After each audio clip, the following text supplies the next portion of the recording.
আসসালামু আলাইকুম। ওয়ালাইকুম সালাম। কি খবর তোমার? খবর তো ভালোই। তাহলে আমার টিয়া পয়সা তো দিলা না, টিয়া দেওয়ার কথা ছিল, টিয়া তো আজকে এত দেড় কোথায় আসছিল আর মানে বাড়ির চাল ডাল নাই, মাটিতে কাজ করি, এখন হাতে বোতাম দেখি। তোমার তো এটা কথা ছিল না, তুমি টিয়া দিবা আমার এখন। কি দিবা আমি তা জানি না, তুমি টিয়া দিবা, তাড়াতাড়ি মিল করে দিবা। আচ্ছা আজকে আমার 2-3 দিন সময় দেন, আমি পরিশোধ করে দিব। 2-3 না, তোমার 1 মাস সময় দিলাম, 1 মাস মধ্যে আমার টিয়া মিল করে দিবা। আচ্ছা আমি নিয়ে দিলাম। ঠিক আছে। এই জলিল মিয়া বাড়িতে আছো? আসতে। আসসালামু আলাইকুম। ওয়ালাইকুম সালাম। আমার টিয়া কো? তো মিল করাইলাম না। মানে 1 মাসের সময় দিয়ে গেছিলাম, আজকে 1 মাস পূর্ণ হয়েছে, তুমি আজকে টিয়া দাও। আমি অত কিছু জানি না। তোমার বাপ মরার সময় তুমি টিয়া নিছ, তোমার বাপের কোথায় দরগা, এখন টিয়া তুমি তাড়াতাড়ি এখন মিল করে দিবা। আমি একটু সময় নিয়েছিলাম, 1 মাস মধ্যে টিয়া তোমার মিল হইল না। মিল হলো না ওটা আমি জানি নাহি, তোমার মরা বাপের যাই দিয়ে গাওয়া আজকে আমার টিয়া দিবা। আপনি মরা বাবার নিয়ে কথা বলুন, সেটা মরছে ওটা মরছে। আমি অত কিছু জানি না, তুমি আমার টিয়া মিল করে দিবা আজকে, তাই জানি। আমি আর কি বেরিয়ে মিল আমি মিল করছিলাম, আমি মানে তুমি আজকে টিয়া দিবা, নাহলে তোমার খবর আছে না, তোমার জমি জমা লিখে দাও, বাড়ি বেড়ে সব লিখে দাও। কেন আমি কি থাকুন কোনো আমার এটা পাবেন থাকবা কোনো ওটা আমি চিনতে জানি না, তুমি আমার জমি জমা বেশি টিয়া দিবা, নাহলে জমি লিখে দাও আমার নামে। তুমি আজকে দিন আমাদের টিয়া মিছিল করে দাও, আমার তো কিছু জানি না, তাহলে আমি তো তোমার পুলিশে ধরাই দিব। চাচা আমরা যে টিয়া নিয়ে আনতে চান, টিয়া দিয়ে আমরা মানে আজকে দিন আমাদের টিয়া দিতে হবো, আমার তো কিছু জানি না।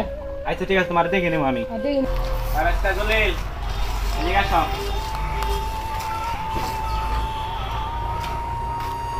ওয়ালাইকুম সালাম। তুমি টিয়া দিলা না, আমার তো গরম দেয়ছ, অফিসার অ্যারেস্ট করে আমার কাছে টিয়া নিছে, 1 মাসের সময় দিয়েছিল, 1 লাখ টাকা হয়ে গেছে। আমি টিয়া দেন নাকি আমারে? আমি দেবো, আমার হাতে টিয়া নাই। টিয়া না হইলে আমি জানি না, আমার 1 মাসের টাইম বাড়ির ঘর লেগে দেয় না কিছু, আপনি অ্যারেস্ট করেন, ধরে নিয়ে যান, থানা ধরে নিয়ে যান, ধরে নিয়ে যান। বাইরে যান না, বাই বাই আমার মাফ করে দিন ভাই। না না মাফ হবে না, ধরে নিয়ে যান।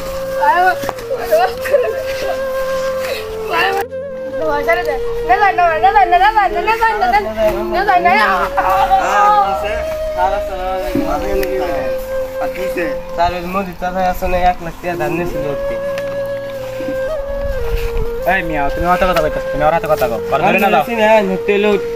বসুন্ধরা কোম্পানির মালিক, আপনি 10 বার কিনবার ভাবো ব্যস্ত, তার আপনি এই পোশাক পরে কিসের জন্য আইছেন? আমার দরকার নাই, কিসের জন্য? আমার আত্মীয় কে আপনার আত্মীয়? ওরা ধরে না যান। ওরে ওরতে কই দিছে ওরে ধরে না? আমি ওর কাছে টিয়া ভাই, আমার ধরে না দাও মানে কি কোন নিলে? ওই বাপ আরে ধরে না যান, আপনারা ধরেন। ওই আমার আত্মীয়, ওরা ধরে না যান। এই কি কোন আপনি নিলে? আমাদের এই নাম না হই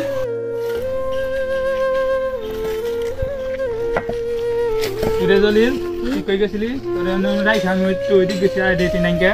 তাহলে আমরা গেছেন ভাই, আমরা সাইডে গেছেন, আমি আজান পরে নামাজে গেছি। তুই নামাজে গেছিলি, আমাদের জানাই গেছিলি? আমি যে একটু সাইডে গেছি, তার আগে আয় দিতে নাই কে? গেছিলি না স্যার, আজান পরে গেছিলাম। তোর কাজ আগে না নামাজ আগে? আমি হইলাম উস্তাদ।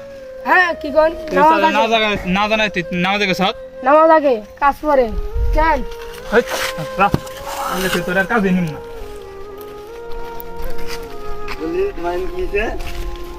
স্যার আমি নামাজ পড়া গেছি, দেখে আমার ধাক্কা দেখা লাগে, আমার যে নামাজ পড়ে অনেক নামাজে দিলে ওরা টাকা দেওয়া লাগে শুধু। খালাই দিছি, আয় দিয়ে কাজ করতে না ঠিকঠাক। আমার না বললে গেছে নামাজে। তুমি ওরা নামাজে দিলে ভালো দিছ। এটা কত হইলো? ওই তো আমার না বললে নামাজে গেছে গা, আর বলে যাইতে পারতো। আজান দিছে, আমি নামাজ পড়তে গেছি, নামাজ ধাক্কা দিয়ে লেগে কাজ আগে না, নামাজ আগে। আরে নামাজে দিলে ভালো হইতো, নামাজে দিলে তোমার কাম করাম না, যাও। ভালো দিছ, নামাজে কাম করাম না, যাও। অন্য মিস্ত্রি কাম করাম, যাও। উস্তাদ এর মতন কি করেন যায় না? না, অন্য মিস্ত্রি কাম করাম।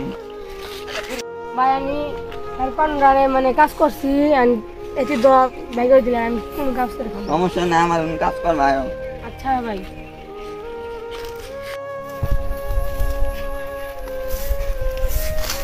আবার বিয়ে ভালো আছে রে। জলিল মিয়া কাম করতেছে ভালো কিনা?